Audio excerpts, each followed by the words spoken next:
সারাদিন মোবাইলের এই অসভ্যতা, অশ্লীলতা, বেহায়াপনা, নোংরামি, সারা রাত উলঙ্গ ছবি দেখা, জিনা ব্যভিচারের দৃশ্য দেখা। আমার প্রিয় ভাই, এভাবে ভুলে গেলাম আল্লাহকে, এভাবে ভুলে গেলাম। আর একটা কথা হলো, রাসূলুল্লাহ সাল্লাল্লাহু আলাইহি ওয়াসাল্লাম, প্রিয় নবী সাল্লাল্লাহু আলাইহি ওয়াসাল্লাম হাশরের ময়দানে উম্মতকে ডাক দিয়ে বলবে, উম্মত তুমি জানো না উম্মত, আমি 23টা বছর একটানা কাঁদছি তোর জন্য, এই পরিমাণ কাঁদছি আমি। আম্মা জান আয়েশা নবীজির স্ত্রী বলছে, এশার নামাজের পরে নবী দাঁড়াইছে, ফজরের নামাজের আগ পর্যন্ত এক দাঁড়ানোতে আম্মা জান আয়েশা বলে, আল্লাহর কসম দুনিয়াবাসী, আমি নিজ চোখে দেখছি আমার স্বামী আমার ঘরে আল্লাহর রাসূল ফজরের আজানের আগ পর্যন্ত এক দাঁড়ানোতে উম্মতের জন্য শুধু কাঁদছে আর দোয়া করছে। এ তো হাদিস। হযরত আয়েশা রাদিয়াল্লাহু তাআলা আনহা বলেন, চক্ষু মুবারক ফুলে গেছে, দাড়ি মুবারক ভিজে গেছে, বুকের পশম ভিজে গেছে। হাদিসের সরাসরি শব্দ, ওয়াকাদ তাওয়াররামাত কাদামাহু, দুইটা পাও ফুলে ফুলে গেছে। একটা আয়াত শুধু আল্লাহর কাছে উম্মতের জন্য দোয়া করছে, সারা রাত এক দাঁড়ানো, রুকুও দেয় নাই, সেজদাও দেয় নাই, এ এক দাঁড়ানো। কি বলছে? ইন তুআযিবহুম ফাইন্নাহুম ইবাদুক ওয়া ইন তাগফির লাহুম ফাইন্নাকা আনতাল আজিজুল হাকীম। এই কথাইটা আল্লাহর কাছে বারবার এই কথাইটাই বলছে। কি অর্থ? কি অর্থ বলছে, আল্লাহ মাওলা, এই আমার উম্মত তো আপনার বান্দা, আমার উম্মতের অপরাধের কারণে, পাপের কারণে আপনি যদি তাদেরকে শাস্তি দেন, আযাব দেন, ইন তুআযিবহুম, আপনি যদি তাদেরকে আযাব দেন, আপনি দিতে পারবেন, ফাইন্নাহুম ইবাদুকা, কারণ এরা তো আপনার বান্দা, আপনি বানিয়েছেন, তো আপনি যাকে বানাইছেন আপনি তো তাকে ইচ্ছে করলে শাস্তি দিতে পারবেন, আপনারে বাধা দিবে কে? কিন্তু ওয়া ইন তাগফির লাহুম, ওফো, নবী চোখের পানি ফেলতে ফেলতে বললেন, কিন্তু মাওলা, আপনি তো আমারে খুব ভালোবাসেন, আপনি তো আমারে অনেক আদর করেন, আমি আপনার হাবিব, আমি আপনার মাহবুব, আপনি আমার জন্য নাকি সব বানাইছেন, তো আমার দিকে চাইয়া যদি আমার উম্মতরে মাফ করে দেন, ফাইন্নাকা আনতাল আজিজ, তাইলে বলেন বন্ধু, বলেন মাওলা, আপনারে বাধা দিবে কে? আপনি তো সেই ক্ষমতাটাও রাখেন। আযাব দিলেও আপনারে বাধা দিবার কেউ নাই, মাফ করে দিলেও আপনাকে বাধা দেওয়ার কেউ নাই, দেন, মাফি করে দেন আমার উম্মত। এইভাবে কাঁদছেন, 23 বছর কাঁদছেন, 23 বছর কাঁদছেন প্রিয় ভাই, 23 বছর কাঁদছেন। রাসূলুল্লাহ সাল্লাল্লাহু আলাইহি ওয়াসাল্লামের কে নিয়ে ধাক্কাধাক্কি করার দরকার নাই। তুমিও ভালোবাসো, আমিও ভালোবাসি, তুমিও মহব্বত করো, আমিও মহব্বত করি। রাসূলুল্লাহ সাল্লাল্লাহু আলাইহি ওয়াসাল্লামকে ভালোবাসো, নবী সাল্লাল্লাহু আলাইহি সাল্লামের এক এক ফোঁটা চোখের পানির কদর করো ভাই।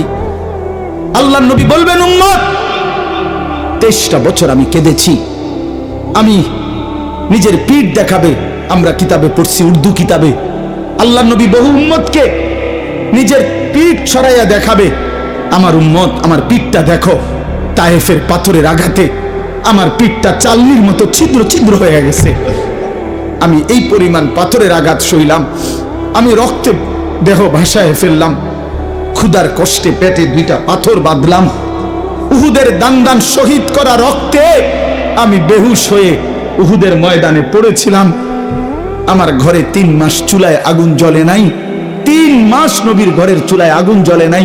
আম্মা জান আয়েশা কসম করে বলছে যে আমাদের কোনো বিবির ঘরে 3 মাস চুলায় আগুন জ্বলে নাই, আমরা শুধু খেজুর আর পানি দিয়ে জিন্দেগি কাটাইছি। তো নবী বলবে, হাদিস কোরআন তাফসিরে আছে বন্ধু, আল্লাহ তাআলা বলছে, বন্ধু নবীকে আল্লাহ বলছে, কোরআন শরীফে আছে সূরা নিসার মধ্যে আল্লাহ বলছে, বন্ধু আপনার সামনে আমি আপনার উম্মতের আমলনামা দেখাবো, আপনার সামনে খুলমু, আপনারে দেখাবো আপনার উম্মতের আমলনামা। এই নবী তখন আমলনামা দেখা যখন দেখবে পৃষ্ঠার পর পৃষ্ঠা নামাজ নাই, সেজদা নাই, 30 বছর মিথ্যা বললা, 30 বছর সুদ খাইলা, 50 বছর ধরে বিড়ি সিগারেট, 60 বছর 70 বছর এই নাফরমানির উপরে কথায় কথায় গালি, অবৈধ উপার্জন, হারাম, সুদ ঘুষ, মদ, জুয়া, চুরি, ডাকাতি, বেহায়া, বেপর্দা, জিনা, ব্যভিচার, অসভ্যতা, নোংরামি। আল্লাহর কসম নবী বলবে, উম্মত এটা কি দেখাইলি উম্মত আমার, এটা কি দেখাইলি? কার জন্য কাঁদলাম আমি? আমি কার জন্য পাথরের আঘাত সইলাম? আমি পেটে পাথর বাঁধলাম কেন তাইলে? এ কি আমল নামা? নামাজ কই, ফজর কই? 365 দিন তো পৃষ্ঠা উল্টাইলাম উম্মত, একটা সেজদা নাই, কোনো দিন ফজরের নামাজ নাই।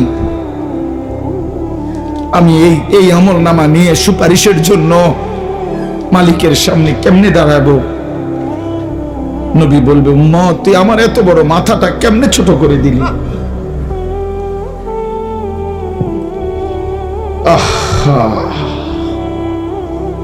তো তখন রাসূলুল্লাহ সাল্লাল্লাহু আলাইহি ওয়াসাল্লাম বলবে, আমার উম্মত বলো, আমি আর কত কাঁদলে তোর দিল নরম হইতো?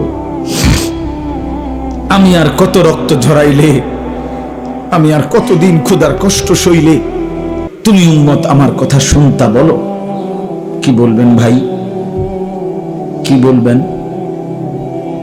ছেলেরা আমার, বদলে যাও। তোমরা মুসলমানের সন্তান, তোমরা নষ্ট হয়ে গেলে দ্বীনের জন্য লড়বে কে বাপ?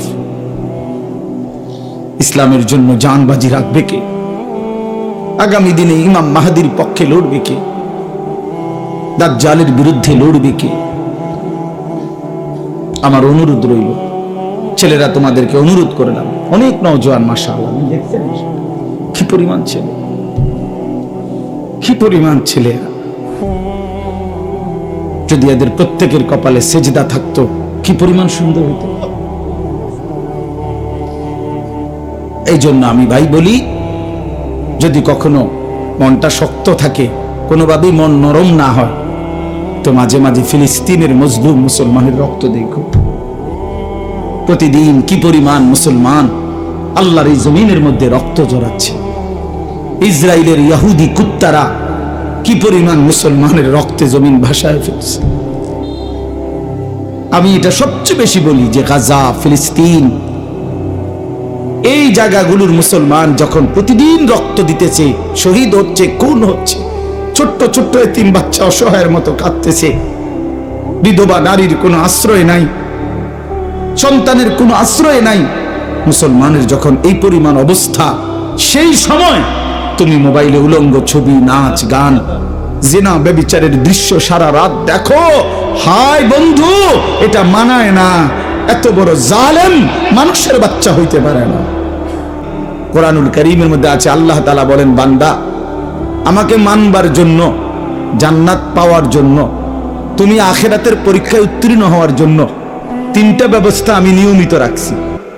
তুমি যাতে ফেল না মারো, তুমি যাতে পাশ করতে পারো, তুমি যাতে জান্নাতি হতে পারো, এজন্য 3টা ব্যবস্থা আমি আল্লাহ সর্বক্ষণ তোমার জন্য রাখছি। কয়টা ব্যবস্থা?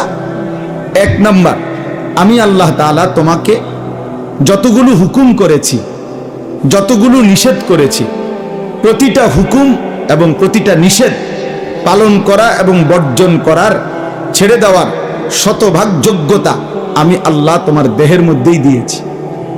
আমাকে মানার যোগ্যতা সম্পন্ন একটা শরীর দিয়েই আমি আল্লাহ তোমাকে বানাইছি। এমন একটা হুকুম নাই আমার যেই হুকুমে এমন যে যেটা পালন করার কোনো সক্ষমতাই নাই শরীরে, অথচ আমি আল্লাহ বিধান দিছি, এটা হতেই পারে। বুঝেন নাই কথাটা? যেমন মনে করেন আল্লাহ তাআলা বলছেন রুকু করো, কিন্তু এখন আমার কোমরই বাঁকা হয়, তা আমি কেমনে রুকু করব? তাইলে না এটা জুলুম হইতো যে এটা একটা কথা বললেন, আমার কোমরটাই বাঁকা হয় না, আমি ওই ভাই লাইট এটা জ্বালায়ও না, এটা ফালতু কোথাকার বেটা।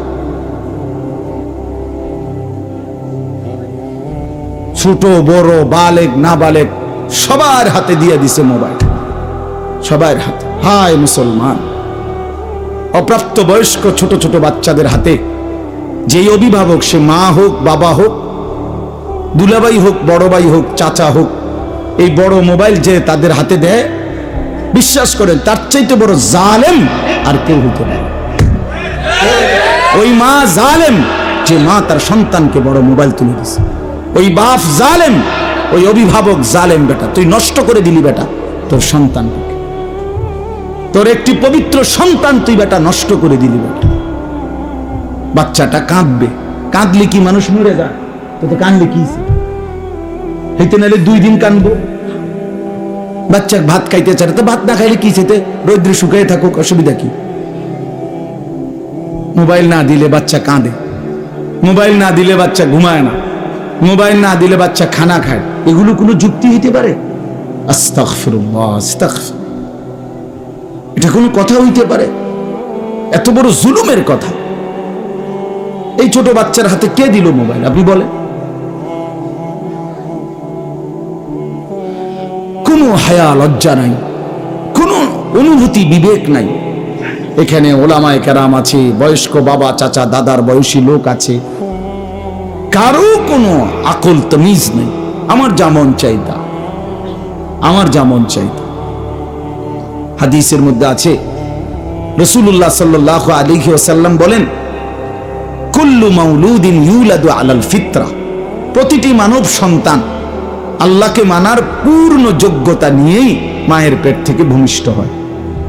ফাআবাওয়াহু ইউহাব্বিদানিহি আও ইউনাসসিরানিহি আও ইউমাজ্জিসানিহি। নবী সাল্লাল্লাহু আলাইহি ওয়াসাল্লাম বলেন, অতঃপর মা বাবা, ফাআবাওয়াহু, অতঃপর মা বাবা ওই সন্তানটিকে ইহুদি বানায়, অথবা খ্রিস্টান বানায়, অথবা অগ্নি পূজক বানায়। আপনি বলেন যে ঘরগুলোতে রঙিন টেলিভিশন চলে, 6 বছরের 7 বছরের বাচ্চা দিন রাত টেলিভিশন দেখে, নাচ গান দেখে, তো এই বাচ্চাটাই তো নিশ্চয়ই বাজার থেকে এই টেলিভিশনটা কিনে আনছে, ঠিক না? কথা বলেন। তাইলে কে আনলো? অভিভাবক, তার অভিভাবক আনছে এটা। তাহলে এই বাচ্চাটা যে হিন্দি সিনেমার নর্তকী দেখে, এই বাচ্চাটা যে কাফের মুশরিক দেখে, এই বাচ্চাটাতে নাচ গান, অসভ্যতা, নোংরামি, ধর্ষণ, ব্যভিচারের দৃশ্য দেখে, তো তারে নষ্ট করে দিল কি? তো রাসূলুল্লাহ সাল্লাল্লাহু আলাইহি ওয়াসাল্লাম এটাই বলছে যে মা বাপ সন্তানকে নষ্ট করে দেয়। যে বাবার মুখে বিড়ি সিগারেট, সে তার সন্তানকে উপদেশ দিবে কিভাবে? যে বাবা মা কোনোদিন ফজরের নামাজ পড়ে না, এই অপদার্থ মা বাপ তার সন্তানকে শিখাবে কি? যে বাবা কথায় কথায় গালি দেয়, গালি ছাড়া তার মুখ দিয়ে কথা বাইর হয় না, এই অসভ্য লোক, সে তার সন্তানকে আখলাক শিখাবে কি? বলে বলেন মিয়া, সে কি শিখাবে? মুখে বিড়ি খাইতে খাইতে ফুট ফরালে করে মানুষ কি মানুষ হইতো? হইতে জিগাই যে ওই বাচ্চা যদি জিগা আব্বা আমনের মতনই হইতাম, বিড়ি হই না। যদি বলে না ফুট আমার মতো হইস না, তো যদি ছেলেটা যদি জিগায় যে আমনের মতো না হইলে যার মতো হইতাম তার মতো আমনে সহ হইলে অসুবিধা কি? চলেন বাপফুত দুজনে আব্দুল কাদের জিলানির মতো হই। বুঝেন নাই কথাটা? চলেন বাপফুত দুজনেই বদলায় যাই। এটা জরুরি বিষয়। হাসি দিয়ে উড়ে দাও। অভিভাবকের হাতে আল্লাহ বাচ্চাকে দিছেন। গরু ছাগলের বাচ্চা অভিভাবক লাগে না। গাভীর বাচ্চা 2 বাজার পরে গাভী বেচ চালায়, কোনো অসুবিধা নাই। এই গাভী বাচ্চা বাছুর দৌড়াইয়া মরে তার জিন্দিগি পার হয়, অভিভাবক লাগে না, এনে শিখানোর কিছু নাই। কিন্তু একজন বাচ্চা, মানুষের বাচ্চার উপরে বাবা মা, চাচা জ্যাঠা, মামা ফুফা, খালু, দাদা দাদি, নানা নানি, বড় ভাই বড় বোন, এতগুলো মানুষ দেওয়ার পরে ছেলেটা নষ্ট হয়ে গেল কেন? এতগুলো অভিভাবক, আস্তাগফিরুল্লাহ, এরপরও সে নষ্ট হয়ে গেল, সম্পূর্ণ নিজের মতো করে চলে ফিরে। এটা কি ধরনের কথা বাপ? এর চাইতে বড় আশ্চর্য কথা আর কি হইতে পারে? এতগুলো অভিভাবকের বাঁধন থেকে ছুটে গিয়ে সে এখন নিজের মতো চলে। আল্লাহ আমাদেরকে বুঝ দান করেন। এই জন্য এটা জরুরি বিষয় মনে রাখেন। রাসূলুল্লাহ সাল্লাল্লাহু আলাইহি সাল্লামের, আপনারা সবাই জানেন, রাসূলুল্লাহ সাল্লাল্লাহু আলাইহি সাল্লামের কলিজার টুকরা ছিল হাসান হুসাইন রাদিয়াল্লাহু তাআলা আনহুমা। এই 2 নাতি নবীর কলিজার টুকরা ছিল, ঠিক না বলেন? রাসূলুল্লাহ সাল্লাল্লাহু আলাইহি সাল্লাম বলছে, হুমা রাইহানাতাই ফিদ দুনিয়া। হাসান হুসাইন এই 2 জন হলো আমার দুনিয়ার সুগন্ধি ফুল। মানুষ যেমন ফুলের ঘ্রাণ নেয়, আতরের ঘ্রাণ নেয়, আমি আমার হাসান হুসাইন থেকে ঘ্রাণ নেই, সুঘ্রাণ নেই। এরকম আদর করতেন।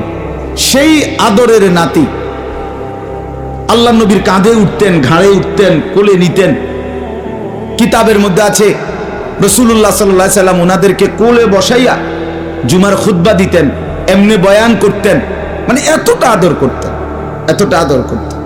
হযরতে হাসান মসজিদে ঢুকছেন, আল্লাহ নবী সাল্লাল্লাহু আলাইহি সাল্লাম দেখেই আগায়া গিয়া নাতিকে কোলে তুলে নিছেন। এত আদরের পরেও আমার বলার উদ্দেশ্য হলো, একদিন হযরতে হাসান মানে বড়জন, ওনারে নবীজি একদিন দেখছেন মসজিদে নববীর বারান্দায় কতগুলো খেজুর ছিল, খেজুর রাখছে, সদকার খেজুর, মান্নতের খেজুর কেউ একজন রাখছে। তো নবীজি সেগুলো এখনো বন্টন করে নাই, মানে দিবে, অভাবী দরিদ্রদের জন্য বন্টন করবে, মাত্র থুইছে আর কি এখানে না। এই সময় হযরতে হাসান, তিরমিজির হাদিস, হযরতে হাসান আইসা একটা খেজুর মুখে দিছে। ছোট মানুষ তো একটা খেজুর কি করছেন, নবী সাল্লাল্লাহু আলাইহি সাল্লাম এটা দেখছেন। সাথে সাথে আল্লাহ নবী সাল্লাল্লাহু আলাইহি সাল্লাম ওনার সামনে গিয়ে বললেন কাখ কাখ, আরবি শব্দ, মানে ওয়াক ওয়াক, মানে এটা ফেলাও ফেলাও, হাতের ইশারা দিয়ে বুঝালেন মানে এটা ফেলাও। ফেলে দিছেন উনি, হযরতে হাসানের মুখ থেকে এটা ফেলে দিছেন। ফেলে দিয়ে বলছেন আমা তাআলাম ইন্না লা নাকুলু সাদাকা, নাতি তুমি কি জানো না আমরা নবী বংশ, হাশেমি বংশ, আমাদের জন্য সাদকা মান্নতের জিনিস খাওয়ার অনুমতি নাই। রাসূলের বংশের জন্য মান্নতের জিনিস খাওয়ার কি নাই, অনুমতি নাই। এটাই মাসাল, হাশেমি বংশ ওনারা। তো এজন্য আল্লাহ নবী সাল্লাল্লাহু আলাইহি সাল্লাম ওনার মুখ থেকে এটা ফেলে দিছেন। আচ্ছা আপনি এবার ভাবেন তো, নবী সাল্লাল্লাহু আলাইহি সাল্লামের ঘরে কি তখন খেজুর ছিল না? কথা বলেন না কেন? তো বাচ্চা মানুষ একটা খেজুর খাইছে, উনি যদি নিজের ঘরের থেকে আরো 10টা খেজুর আইনা দেয়, অসুবিধা কি বলেন? কোনো সমস্যা নাই। কিন্তু সন্তান, এই নাতি, খেজুর তো আইনা দেওয়া যাবে, কিন্তু সে আখলাক শিখবে কিভাবে? সে দিন শিখবে কিভাবে? আহলাক তো দেখানো যাবে, আদর তো দেখানো যাবে, কিন্তু সে শিখবে কিভাবে তাইলে? হ্যাঁ, তার শিক্ষাটা হবে কিভাবে তাইলে? যে না, বাচ্চা মানুষ একটা খেজুর জন খাইয়েই ফেলছে, তো আমি আরো 10টা খেজুর আইনা দিয়ে যাই, তো এটা না দিলেন আপনি, কিন্তু সে শিখবে কিভাবে? তার মনে পড়বে কিভাবে? সে দিন শিখবে কিভাবে? আখলাক শিখবে কিভাবে? এই জন্য এটা জরুরি বিষয়। কথাটা প্রসঙ্গ দেখে আমি লম্বা করলাম। 365 দিনে কোনোদিন ফজরের নামাজ পড়লো না, কোনোদিন উঠলো না। হায় মুসলমানের সন্তান, এত বড় জানোয়ার কেমন বলেন চাচা? মুসলমানের বাচ্চা ওই এভাবে আল্লাহরে কেমনে ভুল? কোন মা তারে দুধ খাওয়াইলো, কোন বাপ তারে লালন পালন করলো, ওই এভাবে আল্লাহকে ভুলে গেল কেন? 365 দিনে কোনোদিন মনে পড়বে না আল্লাহর কথা? কোনদিন পড়বে না। আল্লাহ তাআলা কোরআন শরীফে আছে, আলাম ইয়ানি লিল্লাযীনা আমানু আন তাখশা কুলুবুহুম লিযিকরিল্লাহ। আমার বান্দা, এই ঈমানদার, আমি আল্লাহর ভয়ে, আমার স্মরণে, আমার জিকিরের জন্য তোমার দিলটা নরম হওয়ার সময় আজও কি হয়নি বান্দা? আলাম ইয়ানি, 365 দিন পরেও যেন আল্লাহ ডেকে বলে, হায় বান্দা, তাহলে আর কোনদিন আমাকে সেজদা দিবা না? আর কোনদিন সেজদা দিবা না? ফাবিআইয়ি হাদিসিন বাদাহু ইউমিনুন। কোরআন শরীফে আছে, আল্লাহ বলেন ফাবিআইয়ি হাদিসিন বাদাহু ইউমিনুন। এরে ভাই, এর চেয়ে আশ্চর্য কথা মালিকের আর কিছু হইতে পারে না। আল্লাহ তাআলা বলেন ফাবিআইয়ি হাদিস, এই বান্দা বিশ্বাস করো, 23 বছরে আমি 30 পারা কোরআন নাজিল করলাম, 30 পারা কোরআন নাজিল করলাম। আমার সর্বশ্রেষ্ঠ কথাগুলো আমি এই কোরআনের মাধ্যমে বললাম। এত বড় দামি কথা, আমার সবচেয়ে শ্রেষ্ঠ কথা, এতবার বললাম আকিমুসসালাহ, আকিমুসসালাহ, আকিমুসসালাহ। আল্লাহ বলে এই শ্রেষ্ঠ দামি কথা আমি আল্লাহর 80 বারের চাইতে বেশি আমি বললাম, নামাজ পড়ো, নামাজ পড়ো, নামাজ পড়ো। আল্লাহ হাসরের ময়দানে দোস্ত ছেলেরা আল্লাহ জিজ্ঞেস করবে বান্দা আর কতবার বললে, আর কেমনে বললে, আর কোন কিতাব নাজিল করিলে, আর কিভাবে বললে তুই আমার কথা মানতি বান্দা। ফাবি আইয়ি হাদিস, জানো না ভাই আমার, আমি এক ফেরিওয়ালা, যে এক অস্থিরতা লালন করি কারো প্রতি, আল্লাহর কসম আমার কোনো বিদ্বেষ নাই। এই গ্রামে আমি বারবার আসছি। আমি 11 বছর যখন সোনাকান্দা ছিলাম, আমাদের জনাব আলহাজ কারি ওমর ফারুক সাহেব হুজুর, আল্লাহ তার কবরকে নূরে নূরে ভরপুর করে দেন। আমি তো ওনার মসজিদে অনেকবার আসছি। সেই যখন ফখরুদ্দিন সরকারের আমলে ওই যে ভোটার আইডি কার্ড হয়, এনআইডি কার্ড নতুন বানায় যখন আইডি কার্ড, তখন এই পুরা রোয়া চালার জিম্মাদার সুপারভাইজার আমি ছিলাম। আমার দায়িত্বে সমস্ত ছবি উঠাইছে। এই যেগুলো ওই যে আপনাদের প্রাইমারি স্কুলে সারা দিন আমি থাকতাম, সকালে আসতাম, সন্ধ্যায় যাইতাম। আমি ছিলাম এই পুরা রোয়া চালার সুপারভাইজার। সমস্ত এই একজন কর্নেল না কি যেন ছিল উনি, ওনার আব্বা বয়স্ক, হ্যাঁ হ্যাঁ হ্যাঁ, ওনার আব্বা ছিল তখন জীবিত, বুড়া মানুষ। ওনার ছবি উঠাইতে গিয়া যে কি কষ্ট হইছে, উনি বয়স্ক মানুষ, আমার মনে আছে। কত আসছি আমি এখানে, কত আসছি, বারবার আসছি আপনাদের এখানে। প্রিয় ভাই আমার, বন্ধু আমার, সময়ের কারণে হয়তো আসতে পারি না, কিন্তু এই কথাটা আল্লাহ তাআলা বলছেন, বান্দা আমি আর কতবার বললে, ফাবি আইয়ি হাদিস, আর কোন কিতাব নাজিল করিলে। এই জন্য এই দুইটা কথা আমার মনে রাখেন।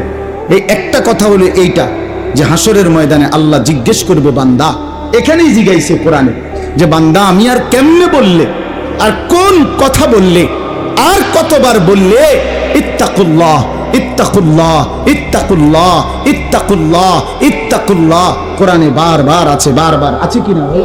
ওই আমার ছাত্র তো অনেক প্রিয় ছাত্র, মাওলানা তৌফিক, ওদের বাড়িতে আমি কত গেছি, অনেক মহব্বতের ছাত্র ছিল সে আমার। এই জন্য কইতে লাগছে যে আমি শুরু করতে, আমি বুঝছি এইতেই শেষ করে লেগে যেটাই হুজুরের প্রশংসা করতে গিয়ে হইতে চাঁদের দেশে উড়ে লইতেছিল। ফাবি আইয়ি হাদিস, আল্লাহ বলেন বান্দা আমি আর কোন কথা বললে ইউমিনুন, এরপরে আর কি বললে তুমি মানতা। হে ঈমানদারগণ, ইয়া আইয়ুহাল্লাযীনা আমানু, কোরআন শরীফে আল্লাহ বারবার ডাক দিছে আমাদেরকে, হে ঈমানদারগণ, হে ঈমানদারগণ, হে ঈমানদার। প্রিয় ভাই শুনেন বাবা, 89 বার, 8, 9, 89, পুরা কোরআনুল কারীমের মধ্যে মোট 89 বার আল্লাহ তাআলা আমাদেরকে ডেকেছেন, হে ঈমানদারগণ, হে ঈমানদারগণ, হে ঈমানদারগণ। যুবক, আর কতবার ডাকলে তুই নামাজ পড়তি? বল ভাই আমার, বন্ধু আমার, এই কোন চেহারা বানাইলা, কার মতো সাজলা, এই চুল কার মতো, এই জামা কার মতো, এই প্যান্ট কার মতো।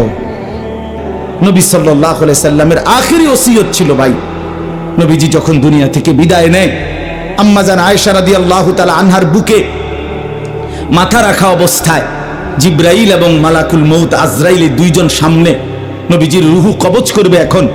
এই মুহূর্তে নবীজি বললেন, আয়েশা, আজরাইল আর জিবরাইল আমার সামনে, তাদের দুইজনকে সাক্ষী রেখে আমার উম্মতের জন্য আমি শেষ কথা আয়েশা তোমার কাছে বলে গেলাম, আসসালাত আসসালাত আসসালাত। আমার উম্মতরে বলল নামাজ ঠিক রাখতে, নামাজ ঠিক রাখতে। আমি গেলাম আয়েশা আমার মালিকের কাছে, ওরা রে বইল নামাজ ঠিক করে আনতে, আমি ওদের জান্নাত ঠিক করে দেব, জান্নাত ঠিক করে দেব। হযরতে ওমর রাদিয়াল্লাহু তাআলা আনহু, ওমর 10.5 বছর মুসলমানদের খলিফা বাদশাহ ছিলেন। ফজরের নামাজে 10.5 বছর পরে উনি ইমামতি করতেন। ফজরের নামাজে ইমামতি অবস্থায় প্রথম রাকাতে এক ছদ্মবেশী কাফের অগ্নি পূজক প্রথম কাতারে লুকাইয়া ছিল, সে কোমর থেকে ধারালো ছুরি বাহির কইরা হযরত ওমরের কোমরের মধ্যে 8 থেকে 10টা ছুরির ঘাই দিছে। এই ছুরির ঘাই দেওয়ার পরে ওনার এই পাঁজর, এই পাশের কোমরে একদম সব ছিদ্র হয়ে গেছে, নাড়ি বুড়ি বের হওয়ার উপক্রম। রক্তে ভাইসা গেছে। বাম হাত দিয়া উনি নিজের এগুলো চাপ দিয়া ধইরা এরপরে ডান হাতে প্রথম কাতারে উনার বরাবর পিছনে দাঁড়াইছে যিনি, হযরত আব্দুর রহমান ইবনে আউফ রাদিয়াল্লাহু তাআলা আনহুকে, সাহাবীকে টাইনা ইমামের জায়গা আইনা দাঁড় করাইছে। নিজে সরে গিয়ে পড়ে যাইতে যাইতে বলছে, আব্দুর রহমান, আগে ফজরের নামাজ শেষ করো, এরপর আমারে ধরো। আমরা কিতাবে পড়ছি বাপ, কাটা মুরগির মতো ওমর রক্তের উপরে লাফাইছে, তরফাইছে। সাহাবায়ে কেরাম এরপরও আগে ফজরের নামাজ পড়ছে, এরপরে উনারে ধরছে। এর ঘরে নিয়ে গেছে উনারে, কামরায় চকির উপরে শোয়াইছে, মুখ দিয়া ওষুধ দিচ্ছে, এদিক দিয়া বাইর হয়ে যাইতেছে। আরবি কিতাবে পড়ছি আমরা, হযরত ওমর বুঝা ফেলছে উনি আর বাঁচবে না।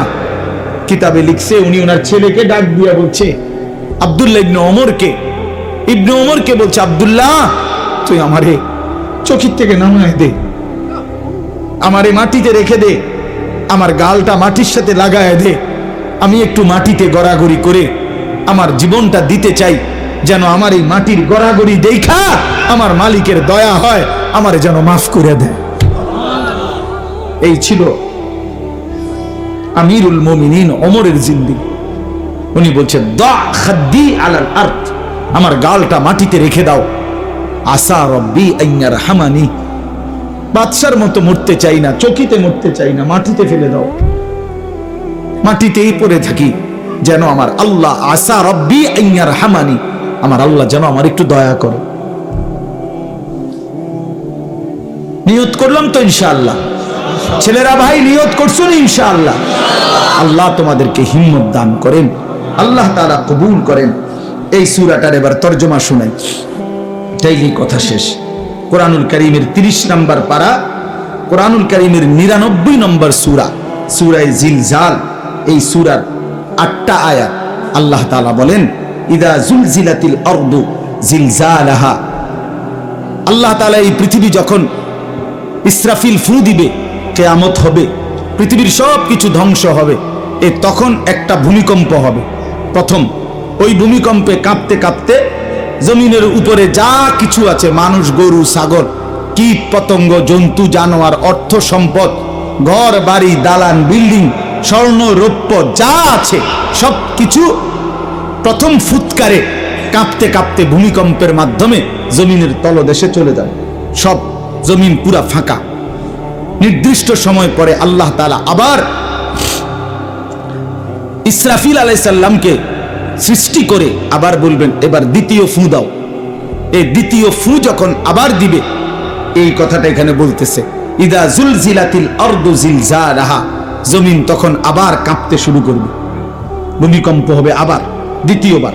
এই দ্বিতীয়বারের ভূমিকম্প যখন হবে, আল্লাহ বলেন, ওয়া আখরাজাতিল আরদু আসকালাহা, জমিনের তলদেশে যা কিছু ছিল সবকিছু জমিনের উপরে উঠে আসবে।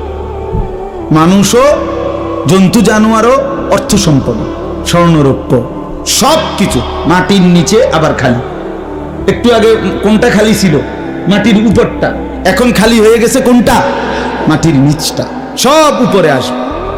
একটা আশ্চর্য কথা শুনেন, এই আয়াতের তাফসিরে আছে, নবী সাল্লাল্লাহু আলাইহি সাল্লাম বলেন, মাটির নিচের সমস্ত স্বর্ণ রৌপ্য মণি মুক্তা হীরা জহরত অর্থ সম্পদ সব মাটির উপরে স্তূপ হয়ে যাবে এই হাসরের মাঠে।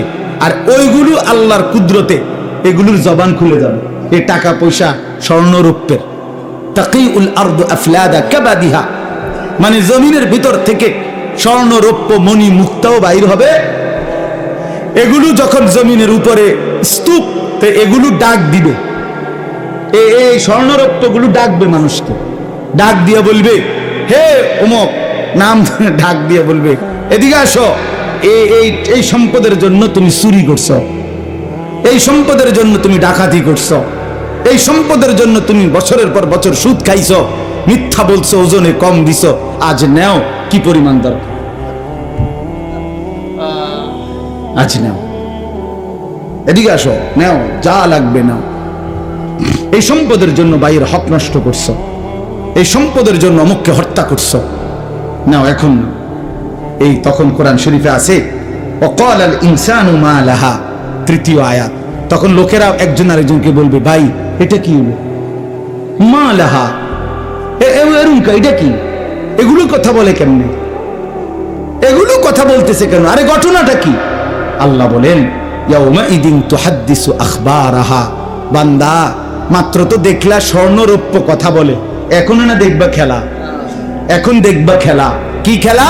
আল্লাহ বলেন এবার দেখবা জমিন তোমার পুরা জিন্দেগির বিন্দু বিন্দু বিসর্গ, তোমার জীবনের কর্মকাণ্ড, ভালো মন্দ, নেক বদ, সবকিছু এখন তোমার সামনেই আমি আল্লাহর সামনে বলবো। ইয়াউমাইদিন তুহাদ্দিসু আখবারাহা, জমিনের মধ্যে যত খবর, জমিন সবকিছু মালিকের সামনে পেশ করবে, সবকিছু বলবে, সবকিছু বলবে। তোমার রাতের গুনাহ, দিনের গুনাহ, একাকীর গুনাহ, প্রকাশ্যের গুনাহ, তোমার রাতের তাহাজ্জুদের সেজদা, আবার মসজিদের জামাতে নামাজ পড়েছো সেই সেজদা, সব বলবে মালিকের কাছে, কিছুই আড়াল হবে না। আল্লাহ কোরআনে বারবার বলছে, বান্দা আড়াল করতে পারবা না, আড়াল করতে পারবা না। সবাই বলবে কিভাবে জমিন কথা বলে, কিভাবে স্বর্ণরৌপ্য কথা বলে।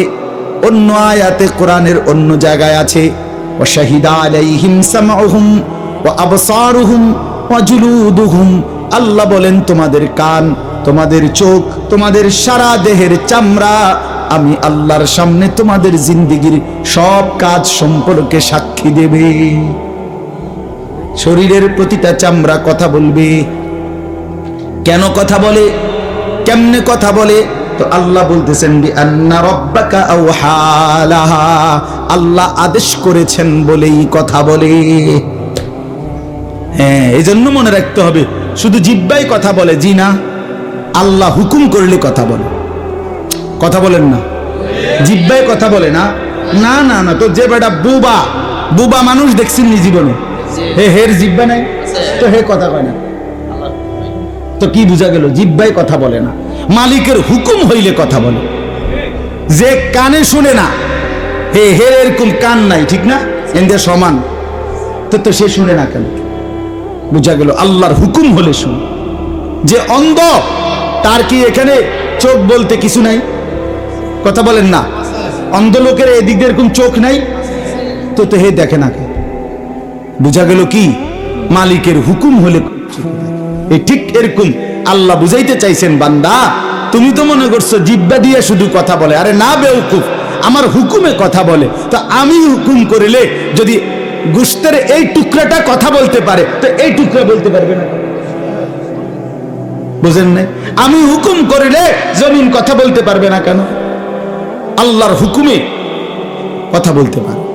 নবীজি সাল্লাল্লাহু আলাইহি সাল্লাম আল্লাহর হুকুমে নবীজির সামনে একবার এক গ্রাম্য লোক একটা মরা গুইসাপ, গুইসাপ কি আপনারা কি কোন, মানে ছোটখাটো জঙ্গলের থেকে যে বাইরে হয়, যে লম্বা হিঙ্গুল, হ্যাঁ এইটা, এটা মরা, ওই বেটা ইন্না নবীজির সামনে রাখছে, রাইখা বলতেছে, মুহাম্মদ এই মরা গুইসাপ এটা যদি সাক্ষী দেয় তুমি আল্লাহর নবী, আমি ঈমান আনব। আল্লাহর নবী সাল্লাল্লাহু আলাইহি সাল্লাম ডাক দিবেন, আইয়ুহাদ দাব, দাব্বুন শব্দের অর্থ গুইসাপ, হে গুইসাপ। সাথে সাথে ওইটা বলে উঠছে, আল্লাহর কুদরতে তার জবান খুলে গেছে, অথচ মরা। লাব্বাইক ইয়া সাদাইক ইয়া রাসূলুল্লাহ, হে আল্লাহর রাসূল আমি হাজির, বলেন কি বলতাম বলেন। নবীজি বললেন, মান খালাকাক, কে তোমারে সৃষ্টি করেছে?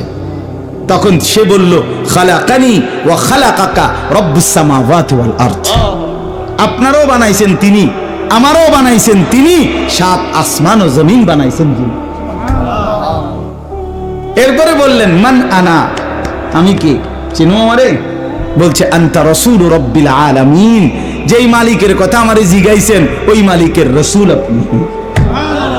চিনতাম না আপনারে, আপনি তো সবার রাসূল, রাহমাতুল লিল আলামিন, আপনি গোটা কায়নাতেরই তো রাসূল, আপনি তো সবার, আপনি তো সবার।